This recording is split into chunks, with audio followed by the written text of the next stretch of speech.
Vodou or voodoo is a profound spiritual system rooted in West Africa, brought to Haiti by enslaved peoples. It was a way to survive, maintain identity, and connect with ancestors under oppression.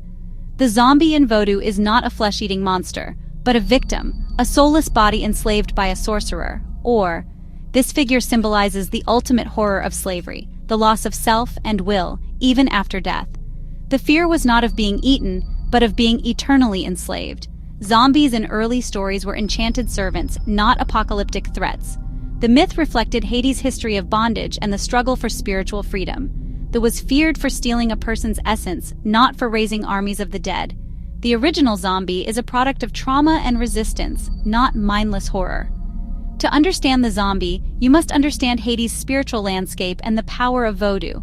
It's a story of survival, magic, and the fight to keep one's soul intact. In Haiti, ancestors remain a living presence, forming the foundation of voodoo. They are spirits with unique personalities, bridging Africa and the New World, serving the honors lineage and connects the living to the ancient past. Ogun is the warrior of iron and revolution, Ochun, the spirit of rivers and love, Chango, the thunderous king, and Dambala, the wise serpent of creation. Animals like goats, chickens, and snakes serve as messengers and symbols in rituals. These gods and their symbols are a sophisticated system for understanding nature and humanity. Each embodies a force of existence: creation, love, industry, wisdom. Through dance and possession, worshippers become the gods, dissolving the barrier between mortal and divine. Voodoo is not superstition, but a living, complex spiritual tradition. The divine enters the human, renewing the sacred bond between people and their gods.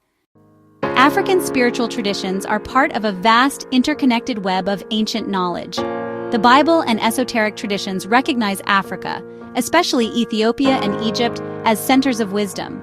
Egypt's mysteries influenced Greece and the wider world, carried by trade and migration. Early gods in Greece and the Near East were often depicted with black skin, reflecting African origins. Legends like Atlantis are linked to North Africa, hinting at lost wisdom. Deities like Ogun, Chango, and Dambala share traits with gods from Rome, Greece, and Norse myth. These are archetypes, universal patterns of divine energy across cultures.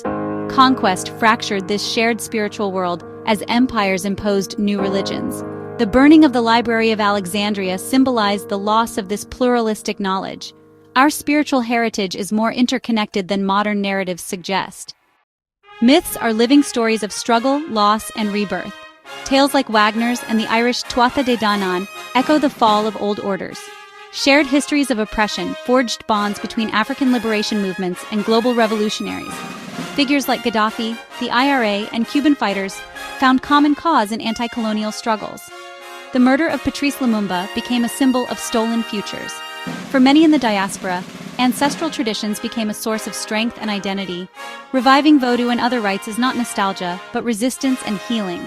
These traditions offer a spiritual compass in a fractured world. The enduring spirits of voodoo and myth remind us, even when worlds fall, resilience and freedom endure.